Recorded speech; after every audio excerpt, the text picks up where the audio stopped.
The shooting at Brown, 2 dead students, others wounded. Terrible, terrible, terrible. And our soldiers murdered in Syria. I mean, this is serious stuff. And I know our president will deal with what took place in Syria. We're going to have to figure out how to deal with these colleges and universities. I'm not sure, but that we do need to figure out. And also this slaughter that took place in Australia. You know, ladies and gentlemen, people have written books. Hitler's American Friends. They've written books, The Abandonment of the Jews, World War II, Beyond Belief, Hitler, World War II, Buried by the New York Times, World War II, Stalin's Apologists in America, including the New York Times and so forth. People say history repeats itself. Is that going to happen now? I fear it damn well might. You have 2 men slaughtering Jews on Hanukkah. Tonight's the first night of Hanukkah. You know what it reminded me of when I watched Schindler's List? And that colonel goes on the balcony with a rifle. And there are Jews in the field, and they're working at the camp. He takes his rifle, and he starts picking them off one by one as if he's shooting at deer or hogs or something like that. We have a United Nations that is nothing but a cesspool of Jew hatred. The vast majority of European governments, left-wing governments, are appeasers of Islamists. You have communist regimes such as China that arm our enemies and arm the enemies of Israel, stoking anti-Semitism in our own country. You have fascist regimes that are doing exactly the same thing, monarchies in the Middle East. We have a Western press that is essentially a voice for Marxists and sympathetic toward Islamism, spreading blood libels, accusing Israel of committing genocide, knowing they're using false information, that Israel's creating famines, executing innocent civilians, blowing up hospitals, schools, and mosques. Now, everybody knows exactly what's going on. Israel is not going in and doing these things. Israel is defending itself for the zillionth time against enemies that surround her, trying to obliterate her and destroy all of its people. The Marxist paradigm of Israel, the oppressor, and its enemies, the oppressed. A lie that Israel is occupying lands that are in fact the ancient indigenous lands of the Jewish people. Do you have a Bible on your night table? If you read it, it'll tell you right there, as will the rest of history. China, Russia, Iran, that access, funding and supporting the terrorist regimes and groups, secreting themselves into the internet, social media like TikTok, Qatar, the greatest funder and supporter of terrorism and anti-Semitic propaganda on the planet, funding Western colleges and universities, our colleges and universities, with tens of billions of dollars, targeting our K-12 students, buying off corporate CEOs, buying off politicians and law firms, media podcasters, NGOs, the entertainment industry, sports leagues and platforms with hundreds of billions of dollars. Lenin never said this, but he is said to have said that we will hang the West and the capitalists, we will sell them the rope by which they do it. That's what they're doing. While presenting one face to the West, the Qataris present another face to their jihadi allies in Iran, in Turkey, the Muslim Brotherhood, Hamas, giving Hamas terror bosses protection, Islamic Jihad, Al-Qaeda, the Taliban, all the rest, funding Al Jazeera, which spreads poison about Israel to hundreds of millions of Muslims and others, including in our country. Communist China, the second biggest funder of anti-Semitism around the world, has footholds in our colleges and universities with their Confucius Institutes, also spending tens of billions of dollars to brainwash our youth. Left-wing movements and political parties all throughout the West have joined with the Islamists what I've been calling and writing about for a long time now, that is the fusion between the Marxists and the Islamists, with the goal of destroying Western society, the Judeo-Christian value system, and our belief system that undergirds our nation, first by destroying the Judeo part, then by destroying the Christian part. Europe's left-wing parties, so-called labor and liberal parties, kowtow to the Islamists, as does our left-wing party, the Democrat Party. But it's worse.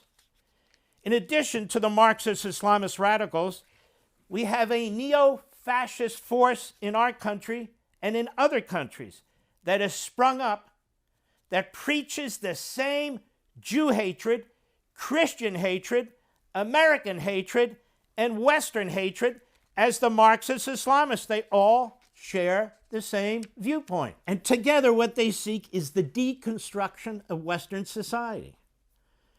Our culture, the Western culture, is being destroyed.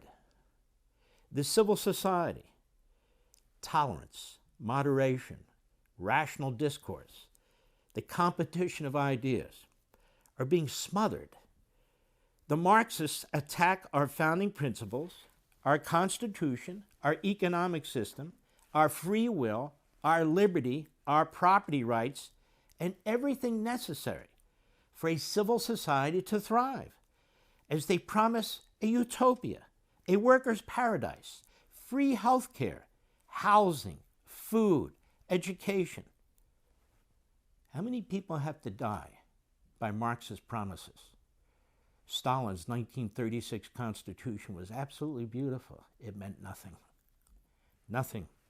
The Islamists claim compliance with their fundamentalism, whether you be Jewish, Christian, Hindu, Buddhist, or atheist.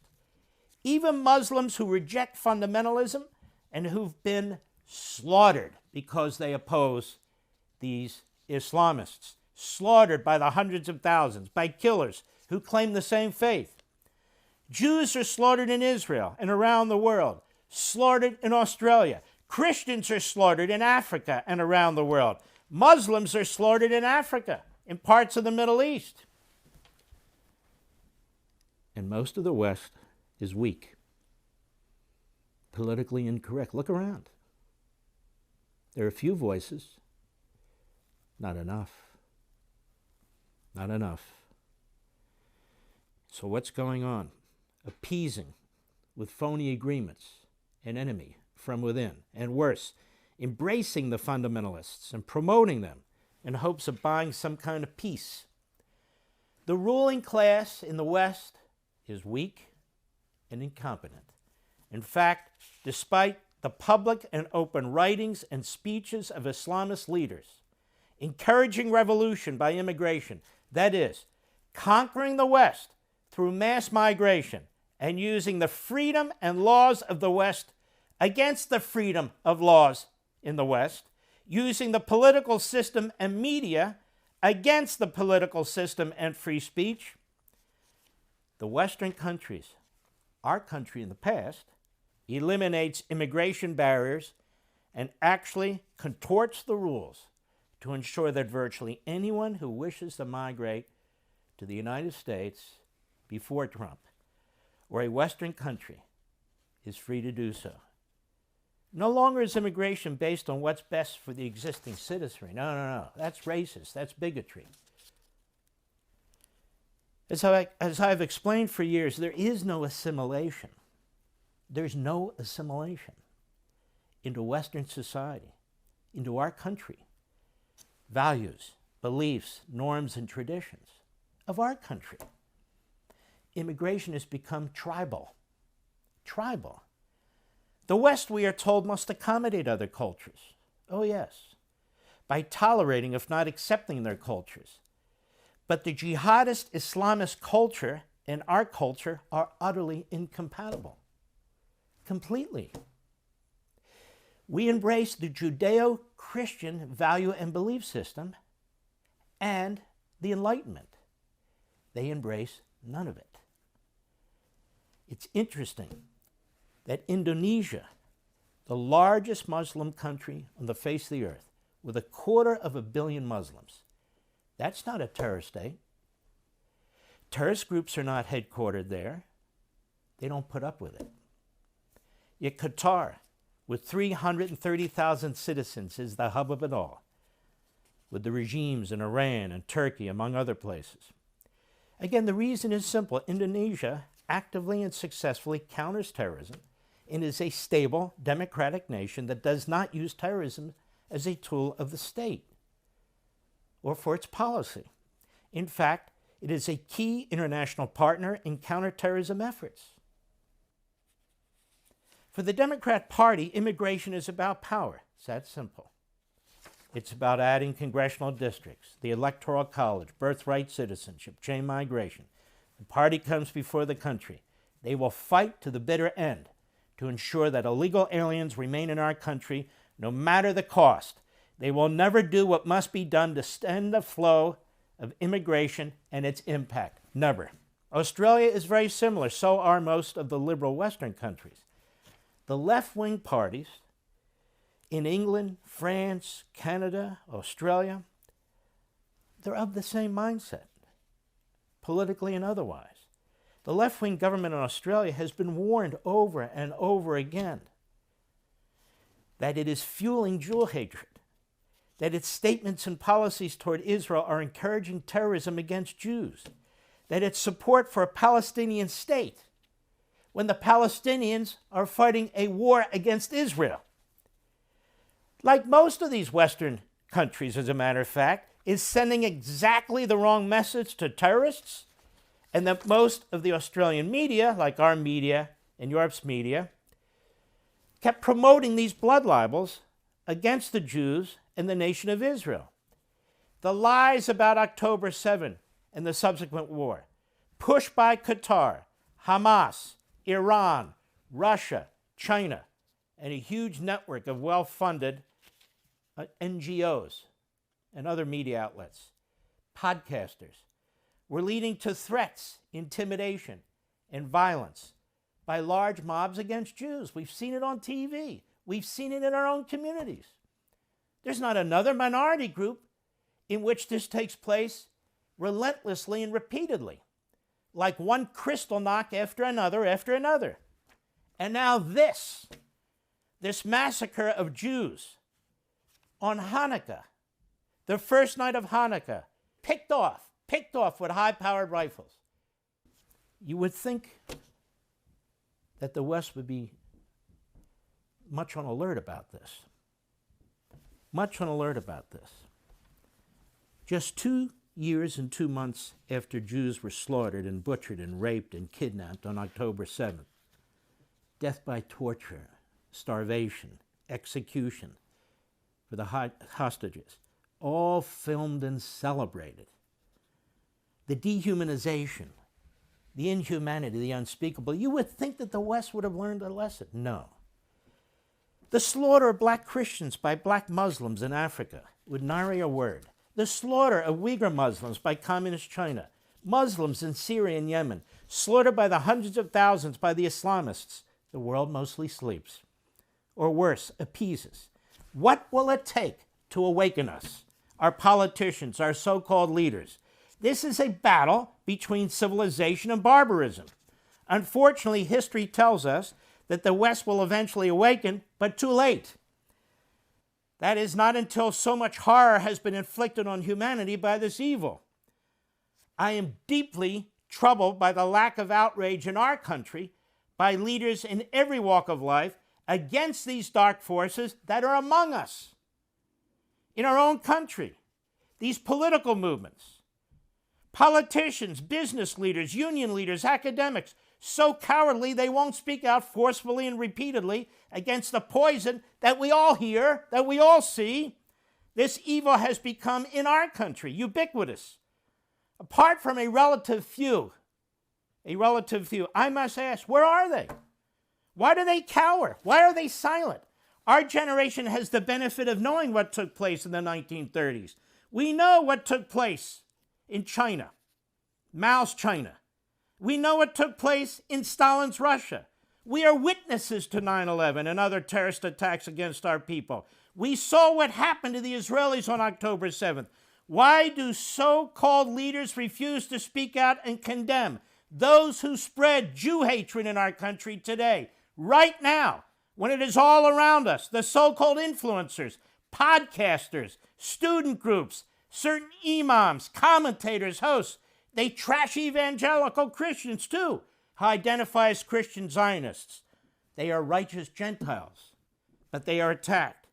Why are these people silent when they deny the Holocaust, sympathize with the Third Reich, and demonize the greatest generation? Look at the murders of these two young people in Washington who work for the Israeli embassy, or the setting on fire of Jews in Colorado, or the slaughter of Jews at a synagogue in Pittsburgh, or the chasing of Jews on college campuses. That's not America. And it spreads to other groups and to other people. We are Americans. We must stand for Americanism, for our principles, for our values, for our beliefs, for our history, for our future. We must protect ourselves, our children and future generations. We must protect them from the enemy outside and the enemy within. If our leaders, whether in politics or culture, cannot, then we must replace them. Shame on the Prime Minister of Australia, who was warned time and again. Shame on the other prime ministers and presidents, or whatever they are, in these other countries. They learned nothing from what went on 80 short years ago. How do they think this is going to end if they don't stand up and fight it?